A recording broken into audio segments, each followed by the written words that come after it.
And hello, welcome to Open, the show that opens the Bronx and the rest of the world right to you. I am Daren, Jaime. Today, we update you on what's happening in and around our borough and New York City.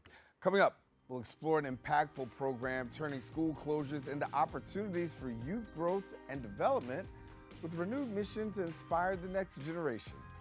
And then after that, we'll discuss a captivating story taking us through the glamorous world of theater, decades-old mysteries, and the bonds of sisterhood and friendship. Then, we'll learn about February 14th, party registration enrollment deadline, and the importance of voting in local elections. We'll highlight how one organization is providing a range of services aimed at strengthening communities and ensuring the well-being of New York City's youth. Finally, we'll talk about a service that's preparing individuals for relationship success with expert coaching, in-depth candidate vetting, and even concierge-level date planning. What's that all about? Well, stay tuned because all this and much more is heading your way. Right now, we're officially open.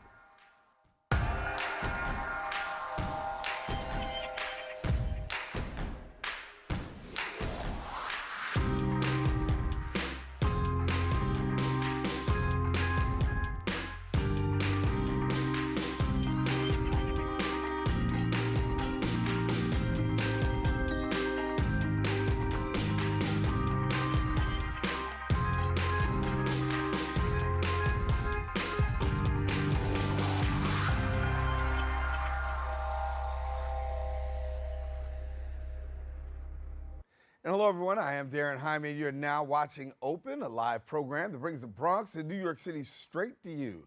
We also want to welcome our viewers to the Manhattan Neighborhood Network, as Open is being broadcast simultaneously on Eminence channels. You can stay connected to us on all of our social media platforms and BronxNet TV. Well, some things have been going on throughout the past week.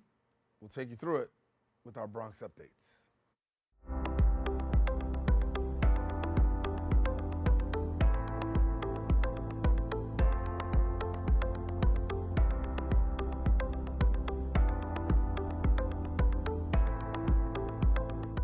And we start our show off today with community news, particularly on the health front. New York City is currently experiencing a significant blood shortage. The New York Blood Center has an alarming decline in donor turnout since the holiday season, with approximately a 30% drop in donations. Our BronxNet reporter Nicole Rosado brings us the details. During the difficult winter months, New York Blood Center decided to declare an emergency blood donation. NYBC has recently been seeing a significant drop in blood donations throughout the city as well in New Jersey. Donations of all blood types are urgently needed, particularly types O negative and B negative, which have a dangerously low 1 to 3 day supply, which is why an emergency blood donation drive has been planned at the Bronx Supreme Court. There's a critical need for blood donations within our area and in our community, not only here in New York, but also in New Jersey. As of yesterday, the New York Blood Center has declared a blood emergency because our supply is in a critical shortage right now. During the holiday period, blood donations normally fall. Knowing this has put further burden on an already vulnerable blood supply, which is essential for operations, trauma care, cancer therapies, and chronic illness management. Hospitals and patients rely on a regular stream of volunteer donors, but the several past years has been a widespread blood shortages. Well, in the past few weeks, we've noticed that there has been a decline in the amount of donations that we've been receiving. We have currently seen a 30% decrease, which is roughly about 6,500 donations that we've seen a decrease in. January is National Blood Donor, which strives to promote awareness about the necessity of donating blood and highlighting the life-saving influence of volunteer blood donors. Blood donors can give every 56 days, whereas platelet donors can give twice a month. That we are in an urgent need, and we do need all donors to come out, whether you're new or a veteran donor. We want you to come out to support local blood drives. This is to all help those in our area, those who need it. All of the blood that we do collect on a daily basis does come back to our community. So any help that we can have, any extra push, bring a friend, it's always helpful so that we can help our blood supply. If you would like to donate, you can visit nybc.org to find a donor center near you and book an appointment. Reporting for BronxNet, Nicole Rosado. And thank you, Nicole. In other news, coat and toy drives are essential in the Bronx. especially during the winter months as they provide warmth and joy to individuals and families in need. These initiatives are particularly crucial for children and vulnerable populations who may lack the resources to stay warm or enjoy the winter season. Our BronxNet reporter Kyrie Moody has a story. Councilmember of District 17, Rafael Salamanca Jr. is here at the Bronx River Community Center located at 1619 East 174th Street to host a children's toy and coat drive for residents of Bronx River houses. With over 275 coats to give away and 400 toys to give away, there are more than enough. The weather's extremely cold, and quite frankly, inflation is killing our pockets. Although Christmas only comes once a year, not for the residents of the Bronx River houses. Councilmember Salamanca says he does coat drives at least twice a year. I do about 2 coat drives a year. So there's something that's consistent with us. In terms of the toys, someone calls, says, hey, I have a donation of toys that we want to give you. And so I told them, hold on to those toys. I have an event coming up at Bronx River Houses, and we're gonna bring those toys to the kids at Bronx River Houses. Norma Sanders, Tenant Association President and Director of the Core Family Enrichment Center, and Cayenne Reed, Community Liaison of the Core Family Enrichment Center, says these type of events are geared towards bringing the community back together. Back in the day, we always had a united front. Everybody watched out for each other, and that's something that lacks here. So this is something that we want to do with this. So this community game day, there's no age limit. You can come in with a brand new baby up until 105 years old. We don't live in the best neighborhood, but it's family here, whatever the case may be. So when we have help from people like Stand Up to Violence and these other cure violence sites or whatever the case may be, it enables us to have a place for our young adults to thrive and to grow up. Both Norma Sanders and Cayenne Reed work side by side at the Core Family Enrichment Center, where they have more in-depth programs for families. Visit the center located at 1244 Manor Avenue or visit their website at ympj.org. Reporting for BronxNet, Kyrie Moody. And thank you, Kyrie. That is all the time we have for our Bronx updates. We are taking a quick break, but guess what? We got more open when we return.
And we are back. School closures often mean idle time, limited supervision, and missed growth opportunities for many students.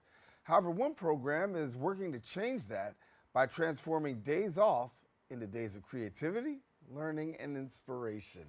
LEAP School's Out Theater program uses the power of the arts to provide students with a safe, structured space to build confidence and find their voice. And joining me now, we've got the performer of LEAP Artists Live. We got Sierra Nelson, and thank you, Sierra, for being with us. Good morning. I'm so happy to be here at BronxNet. Yes, we're glad to have you here and sharing a little bit about the program. And obviously, this program is special, right? Because it impacts young people in a special kind of way, but then it also has the opportunity of shaping leaders for the next generation. Absolutely.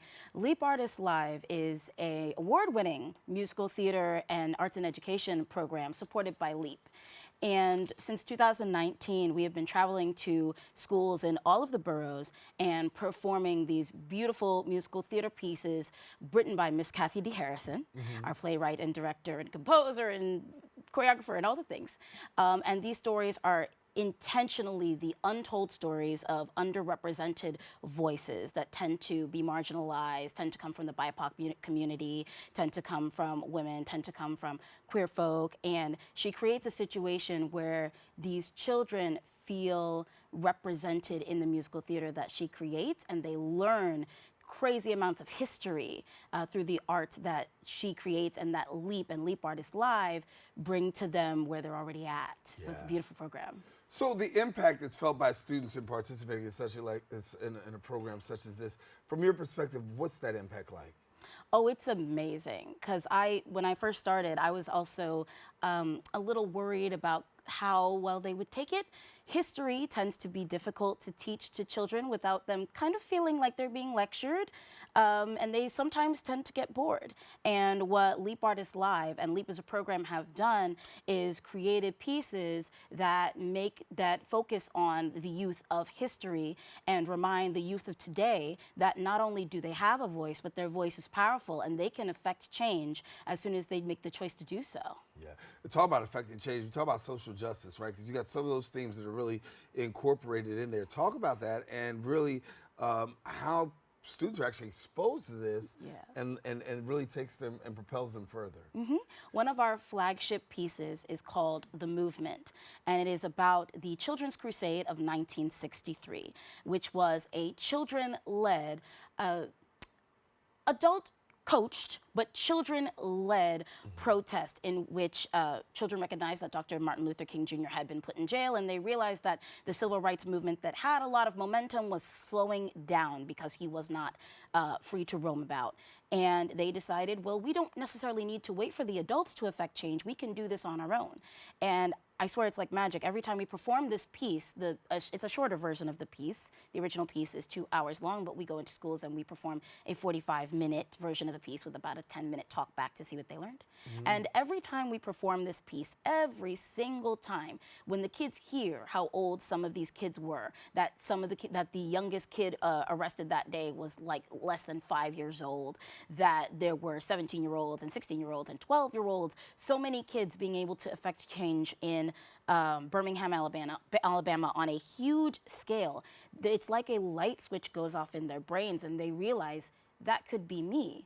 I can affect change in my own community if I choose to do so. It's an amazing experience. For the kids who participate in the arts, obviously it's quite transformative, right? In the life of a young person to be able to participate in the arts. I've said on the show several times that when we look at what goes on in school budgets, the first thing that gets cut, music, arts, sports, right? But the value of it, speak to it. Yes. So what we find and what LEAP finds, as we believe in the power of art, is that art, and theater in particular, but art in general, it helps children find their own unique voice.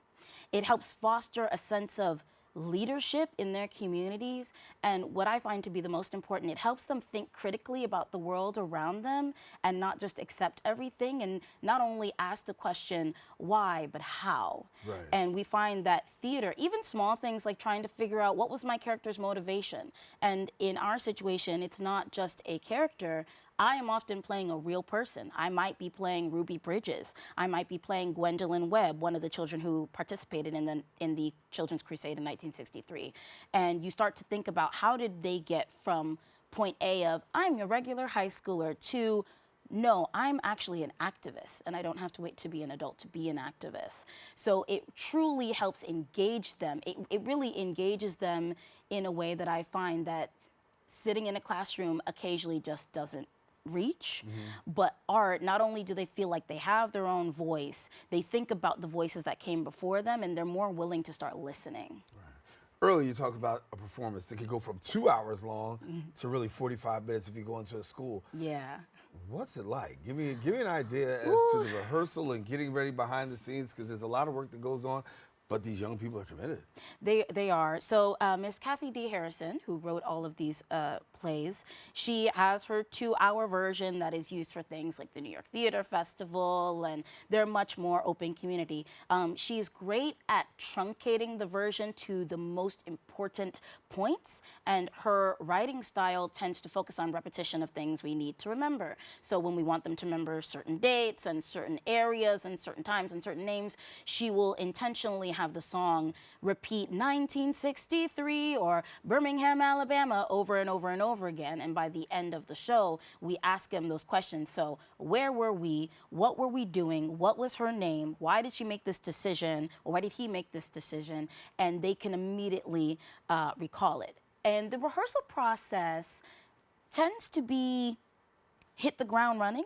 But I do think that for both as an adult performer and also for kids, I think that also really works out the brain muscle of, really works out like the neuroplasticity of like really being able to like remember a lot of historical facts and recall them at a moment's notice. Yeah. For students who participate in the program and then move on, what's it like for them? I mean, obviously a great springboard into you know, career in the arts. It is a fabulous springboard to the career in the arts, and I find that it makes young kids and the youth reconsider what a career in the arts can look like. But I'm even more impressed by the students who don't necessarily want a career in the arts, but the arts functioned as a springboard for a different career. Sometimes it's a career in STEM, sometimes it's a career in historical archiving, sometimes it's a career in politics or civics. You know, it like I said, it really stresses the ability of art to lead you to other places. And I just find it to be so amazing because I find that kids sometimes tend to feel like they're not being listened to. And like I said, theater helps them create their unique voice. And when they feel like they have a voice and they feel like they have leadership skills and capabilities, they start to be able to not only lead other people, but also lead themselves and realize I might not be a singer or a dancer or an actor, but I could be an organizer. I could be a community organizer. I actually am really interested in politics. I actually see injustice in the world, even though I'm only 16, and I believe that I can make a difference. Right. Sierra, somebody's out there watching saying, listen, maybe I can get connected, be a part. Who's eligible? Well, our goal is to make theater and the arts as accessible as possible. The LEAP's School Out Theater program is a program where we are going to be turning time when school is closed and kids tend to be at home chilling on TikTok. We're trying to turn those days off into days of opportunity for connection, growth, and learning. So we, with the All Stars Project, are collaborating, and with a few other theaters. We're also going to be at the Hudson Guild Theater and eventually at Hostos Community College. We are creating situations where we're creating public shows where we are going to bus the kids in, we are going to provide food, we're going to have talkbacks and workshops afterwards, and it's all going to be free. You know, realistically, they just need to be willing to go. Their teachers and their principals need to be on board, and we're going to make some magic happen for them, and we're going to create a fabulous opportunity for growth. Sierra, keep making the magic happen. You're doing a great job, and thank you so much for the work that goes on with LEAP. Thank you so much for having us today. All righty. Well, listen, if you want more information, get connected. Visit the website, leapnyc.org. And, of course, follow them on Instagram at leapnyc. Encourage you, don't go anywhere. We got more open coming up. We'll be back right after this.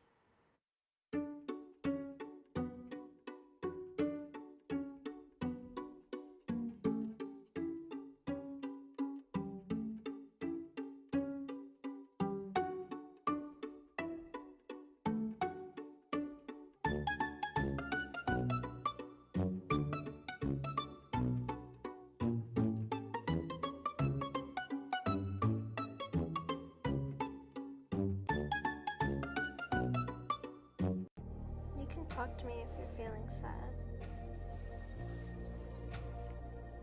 Thanks for hearing me out, bro. Whenever you need to talk, I'm here, okay?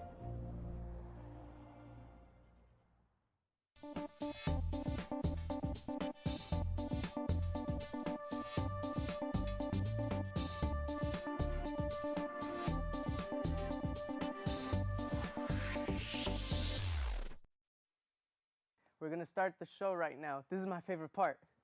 Ready in 5, 4, 3, 2. Hey, this is Angel, and I am one of the instructors for the in-studio production.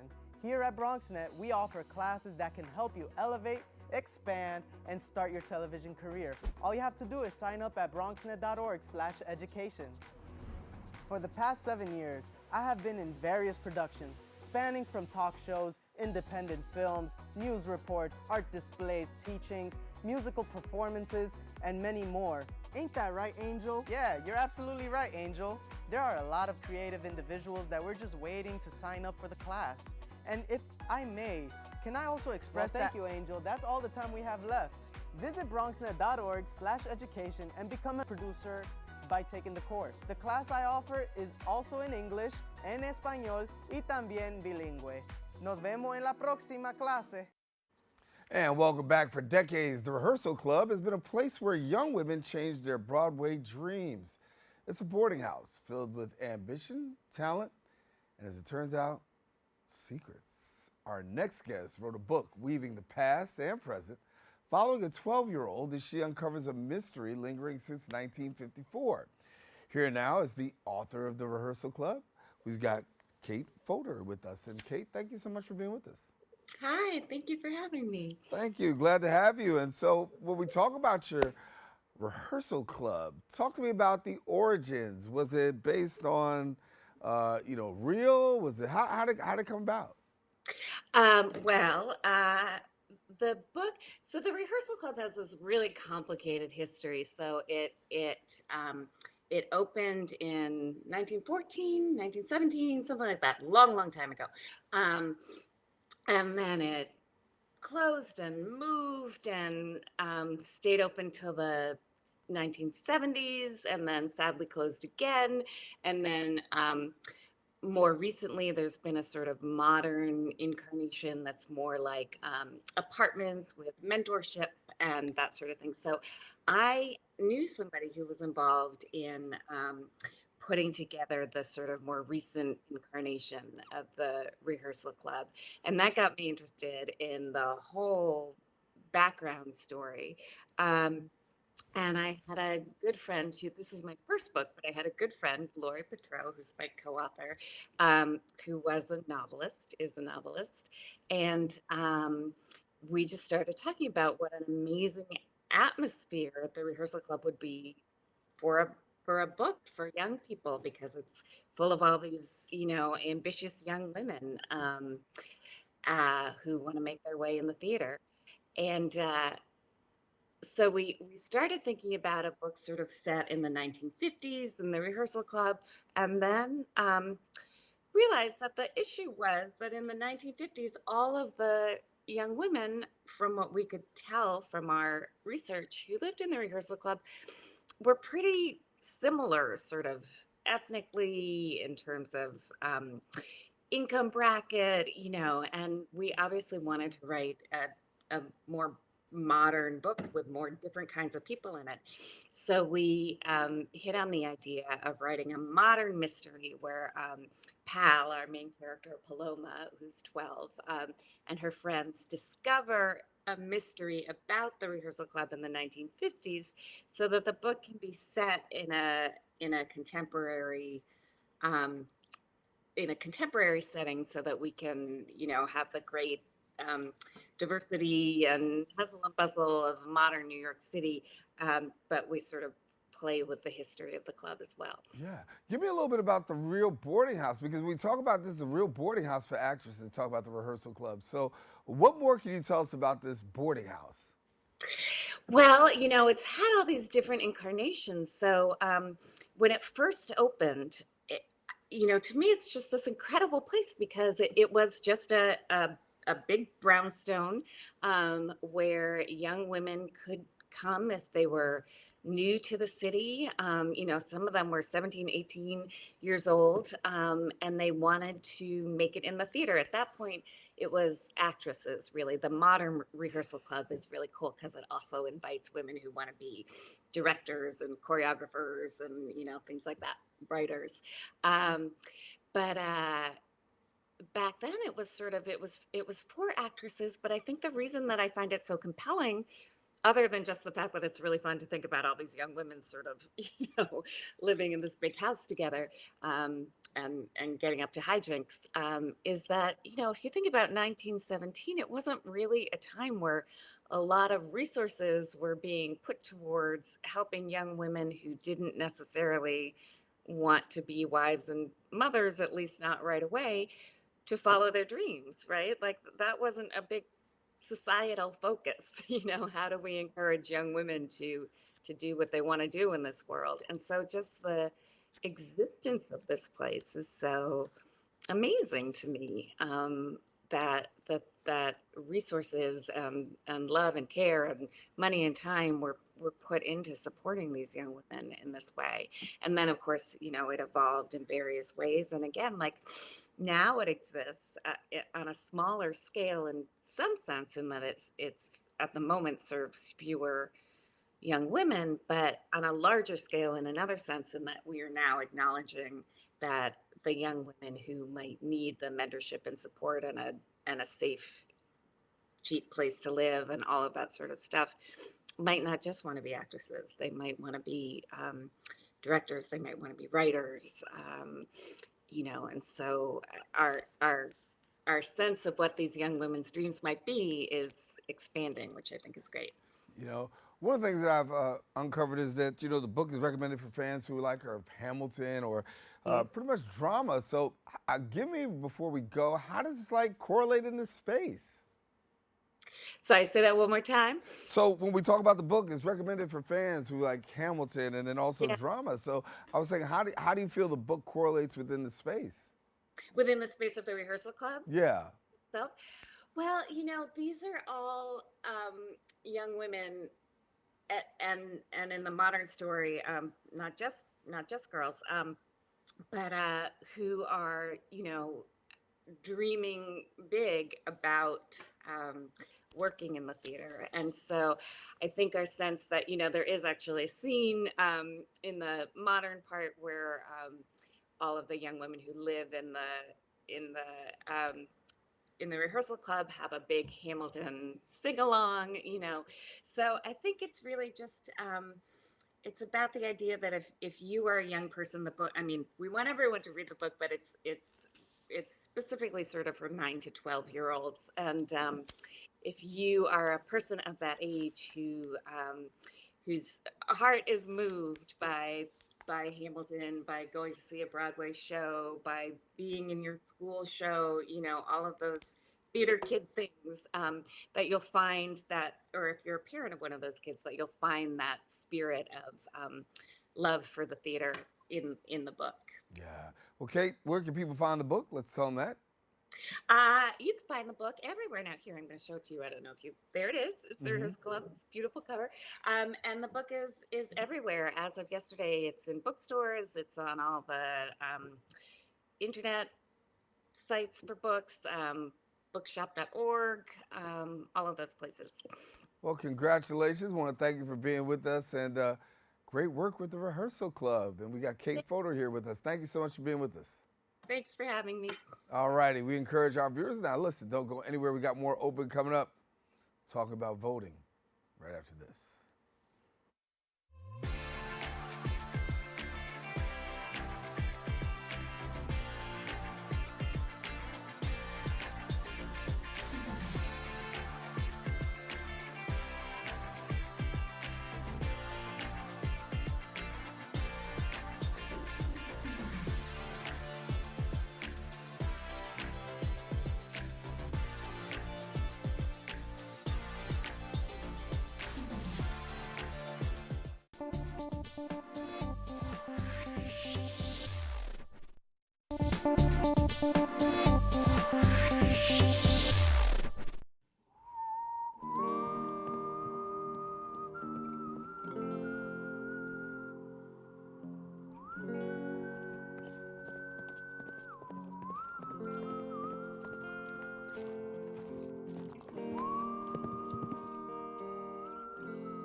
And we are back with the local elections on the horizon. New Yorkers need to be aware of crucial deadlines to affect the November ballot.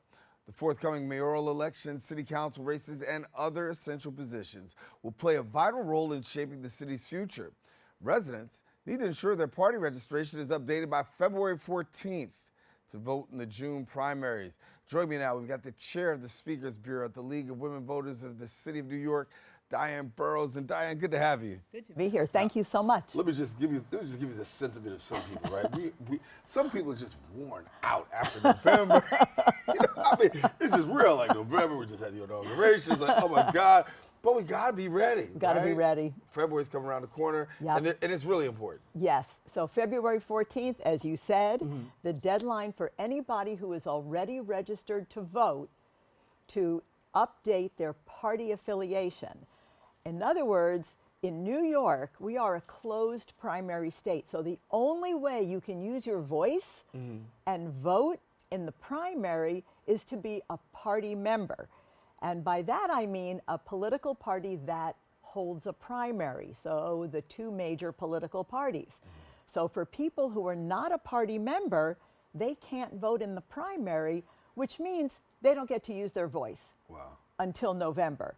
But let's face it, in New York, by November, that's kind of too late already because a lot of the decision making happens in the primary. What happens if you're an independent, if you will? You don't get to vote in the primary.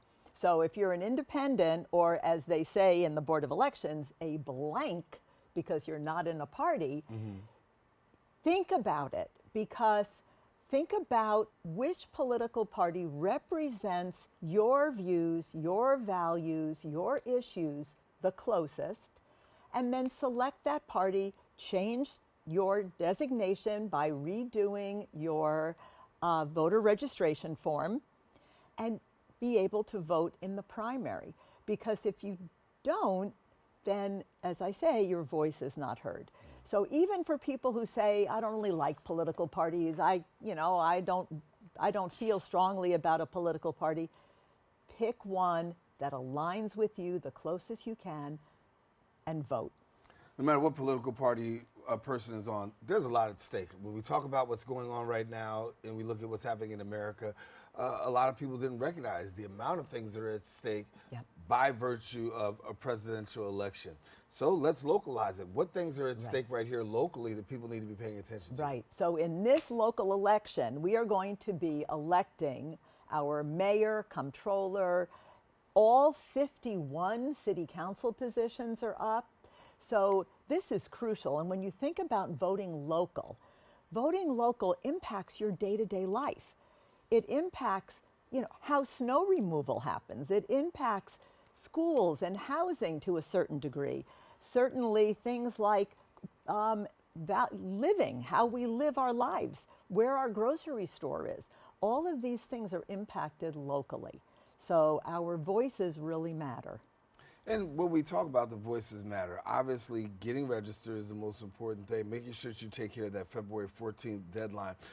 But there's a lot of voter apathy out there, right? And so what are you doing in addressing that? Because we know that this isn't just something that is citywide. This is something that's really nationwide. But how do you address the voter apathy that's out there right now? And you're right, Daren. It's so important. So really what we have to do is ensure people, number one, that their vote does matter. And the way we do that is we go into the community, we educate voters about how they think about using their voice. So we talk about not just voter registration, we talk about creating a voting action plan. So it's not just registration. Registration is step one. Right. People need to know where to vote, when to vote, how to access their sample ballots so they know. They need to know what's going to happen when they go to their poll site or if they want to vote by mail. And then they need to make their voting decisions. And that's the personal part about, as I mentioned earlier, about what are the issues that I care about and who's going to align with that amongst the candidates who are running. And then think about, how do I get that information? Nonpartisan sites like the League of Women Voters. We run a site called Vote 411 nationally that gives people the opportunity to look at what all the candidates are saying about the issues. Make their decision that way. Think about using other sites that might be a little more partisan, like a candidate's website. Go to a town hall meeting or listen to a debate to get both sides of the issue. Be careful of misinformation and disinformation. There's a lot of false information out there, we know that.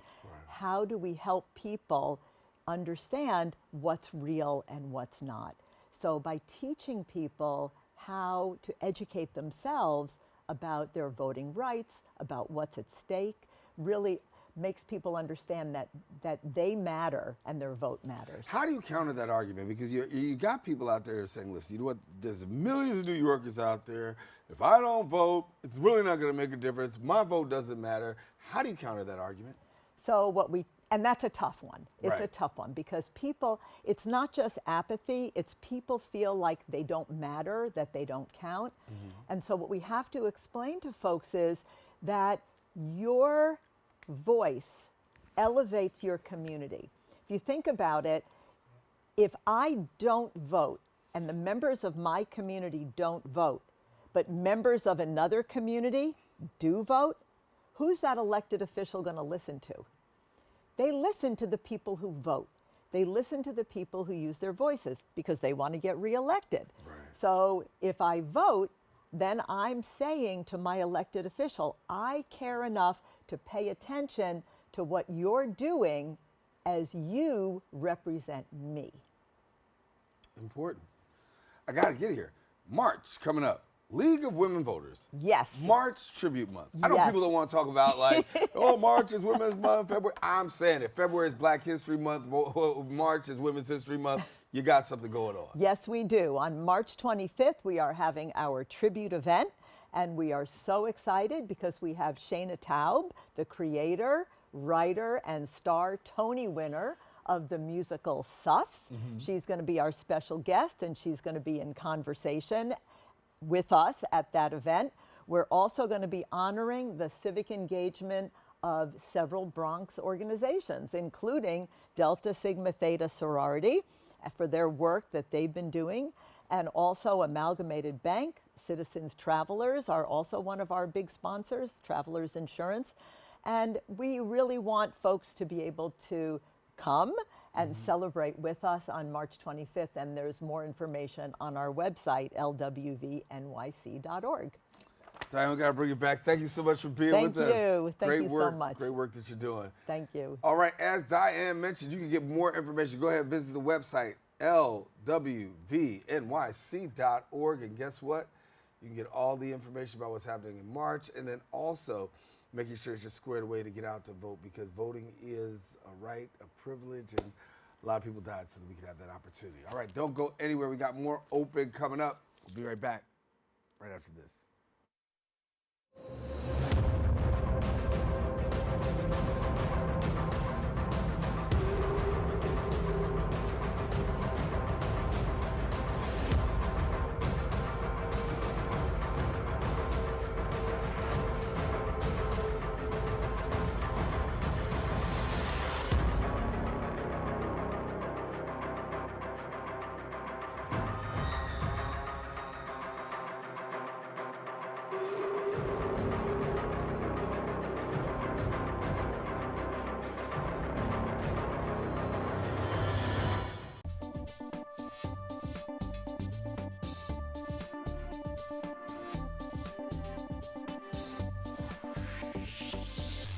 What's up, creative family?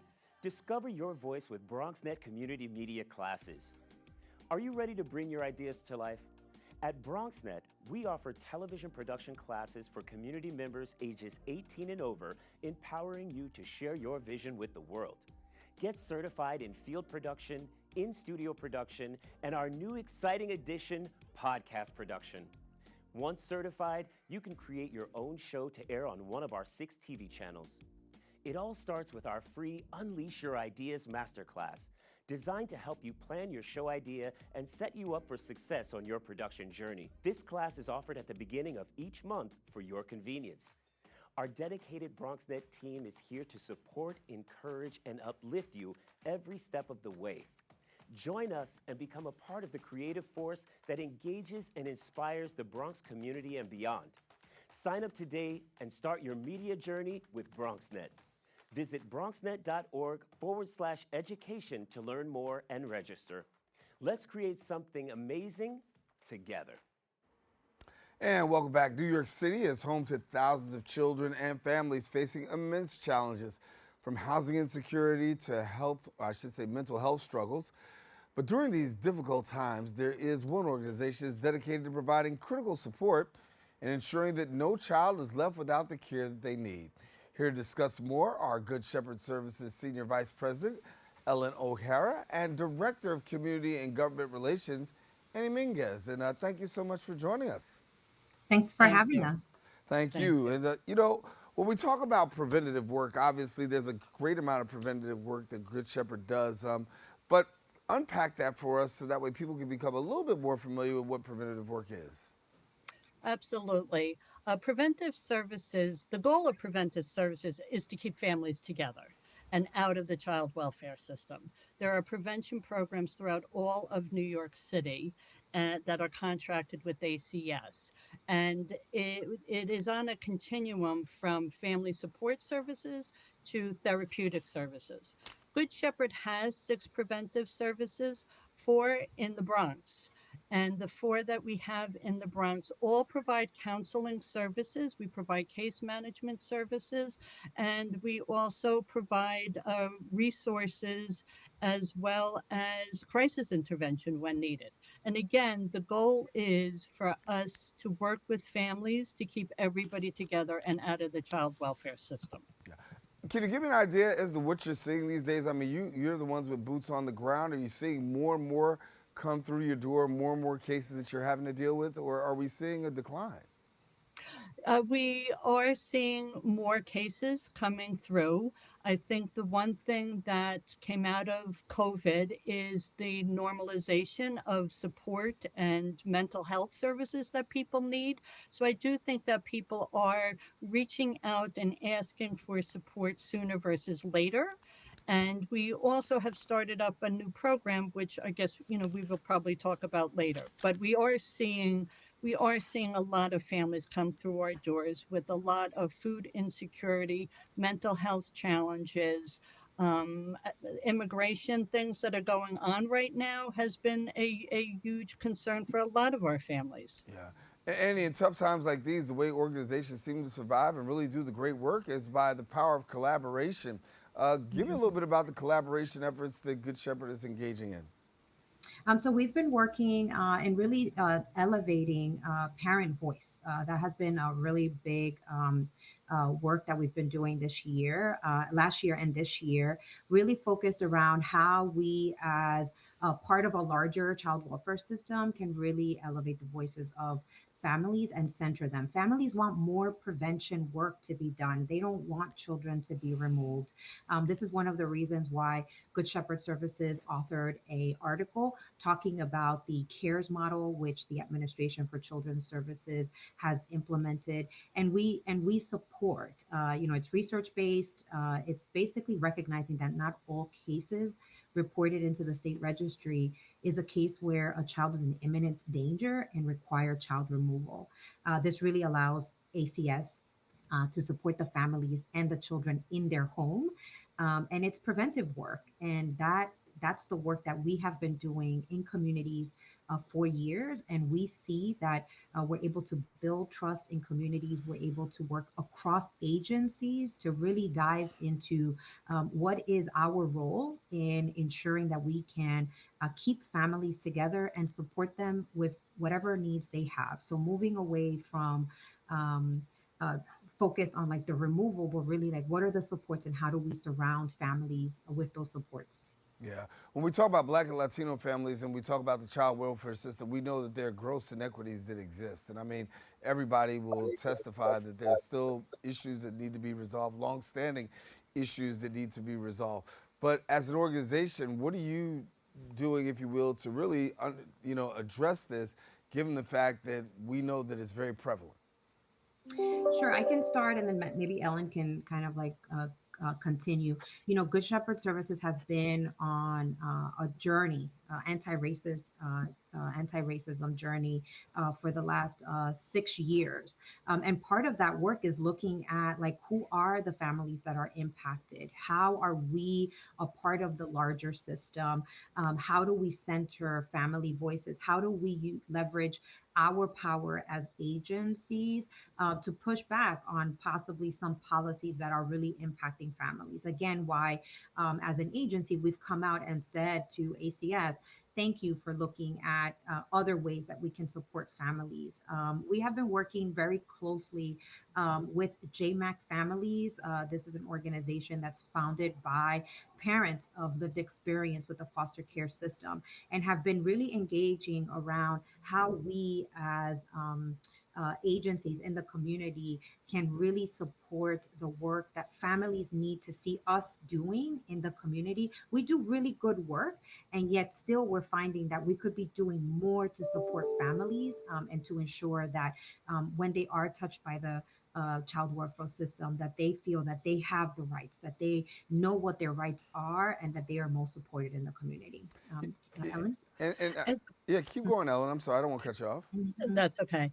Good Shepherd was just awarded a contract through ACS called we are naming it the Family Counseling for School Success, and it is a program. Schools have been the predominant source of call in to the state central registry, with most of the cases called in unfounded. So ACS put out an RFP for contracts for providing preventive services connecting with several schools. So for Good Shepherd, we have that contract and we're working with 3 schools in the Fordham-Morris area so that when challenges are happening in the school, instead of the school calling that case into the state central registry, they're reaching out to us so that we can provide support, because most of those call-ins are often related to poverty issues or challenges that could be remedied by seeking counseling. So that is another way that we are really working to reduce the inequities that are happening within the systems. Yeah. Well, I know you're doing great work. I got to go, but I got to ask the question before I leave. How can the public really do a job of supporting the work that's going on there? Go ahead, Ellen. Well, if anybody is in need of support, to reach out, to absolutely reach out to, as I said, Good Shepherd has 4 programs in the Bronx.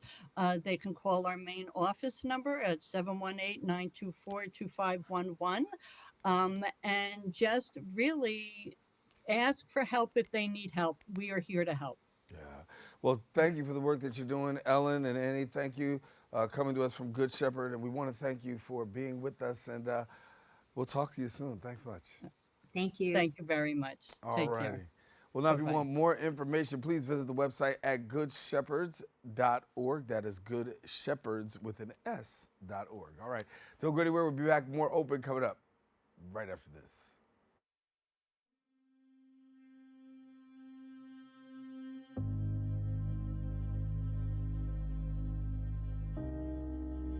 Only 57% of New York City high school students are college ready by their senior year.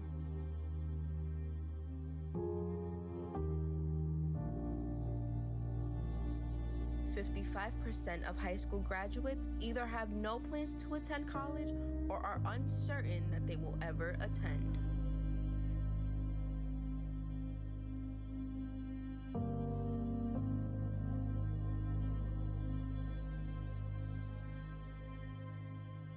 %34 of young adults don't go to college because they can't afford it.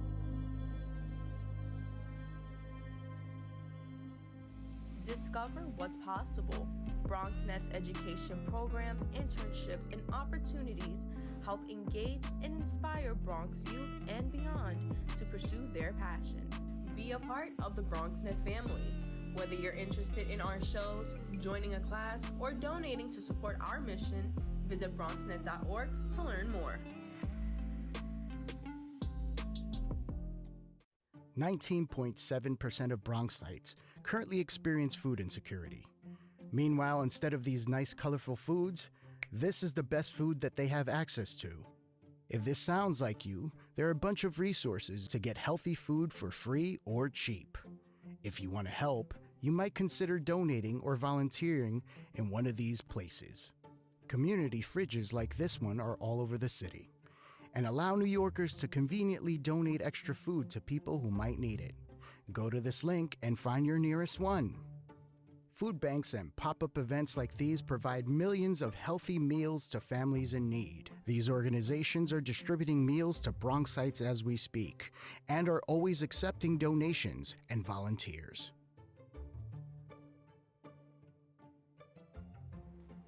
And we are back. Finding true love and lasting love can feel like it's searching for a needle in a haystack. But what if there's a way that can turn that search into a curated experience? There's one service providing revolutionary approach to modern matchmaking, raising the bar in the dating industry. Here now to discuss more is the CEO of 3 Day Rule. We've got Adam Cohen-Aslatei, and thank you so much for being with us. Thanks for having me. All right, so let's get at it, Adam, right away. Listen, we've got this $1 million matchmaking experience, and I got to ask the question, what makes this different than other matchmaking sites? Oh my God, everything, literally everything. So I think what I first want to say to all of your viewers is that matchmaking is not for millionaires and billionaires. It is for anyone who prioritizes love. So if love's important to you, you need to go to 3dayrule.com and you enter the network for free. And if we have a client that matches your preferences, those are free dates for you. So take 2 minutes out of your life and give yourself a shot at love. As it relates to our company, we've been in the business for about 15 years. We're one of the best and most well-known matchmaking companies across the country. I think we match more people in a month than people do in a lifetime. And we just launched $1 million matchmaking package, and it is truly a transformational life experience that lasts for a year. And it's meant to be sort of an intensive program to help you do 3 things. One is get ready for love, find love, and maintain healthy relationships. And with that, you get an exclusive team, you get your own matchmaker for a full year, your own coach for a full year, and your own recruiter who's scouring the country and finding the perfect person for you for a full year. They're finding your dates, they're interviewing them, they're vetting them, they're going on those first dates for you, background checks, credit checks if you want it. And then we set them up for success and set you up on these magical dates for 1 full year. So you got unlimited matches now? How does this work when we talk Yes. about this? So unlimited matches.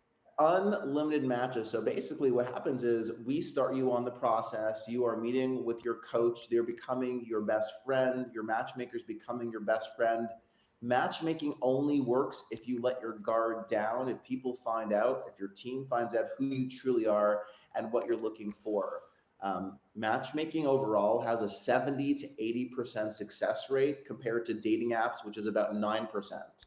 So it really is a team that's getting to know you. And again, we're trying to create sort of an archetype of who are you interested in dating? Who do we think is going to be good for you? We, again, scour the whole country looking for them, pre-dating them for you, and then setting you up for success. So that could be an infinite number of dates in the year. However many we think are good for you, we will plan. All right. So do you tell who's paying for these dates now? Tell me, who's paying? Who's paying? Who's paying? So the client. So in this case, if you sign up to our database and you're a free candidate, it's free for you. The clients come to us, and the clients are the ones who are getting the matchmaker, the coach, and the recruiter.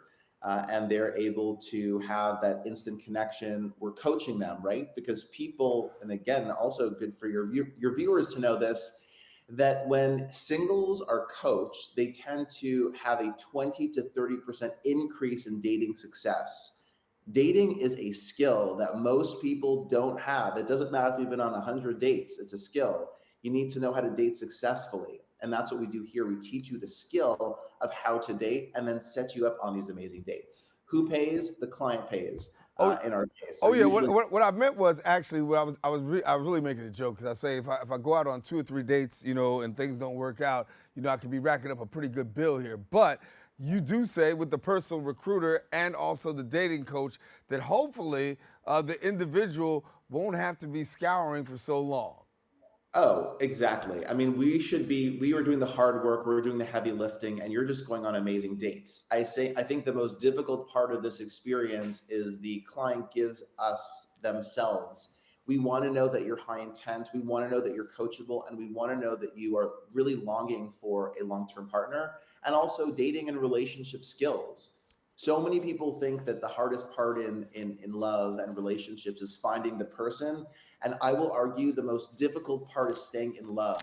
And so with this package, you also get 1 year of coaching, relationship coaching after you find your person.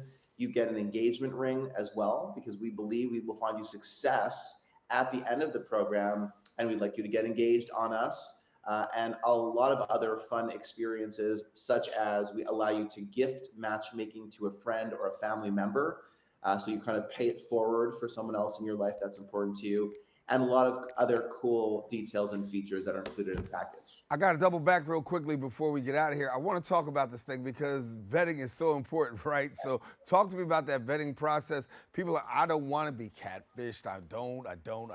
But you do a great job with the vetting process. 100%. So don't forget, you have a dedicated team for you for a year. And one of those people, their job is to recruit for you.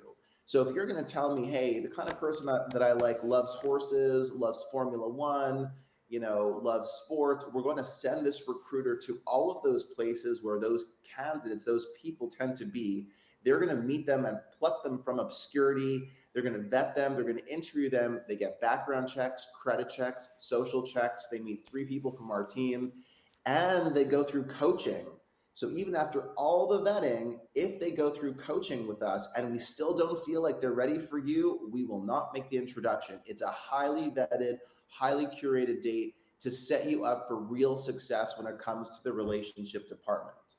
Adam, great work. Listen, a lot going on there in terms of the 3-day rule. A lot of people talking about it, and best wishes, and we'll get some people to find out more information. Thanks for being with us.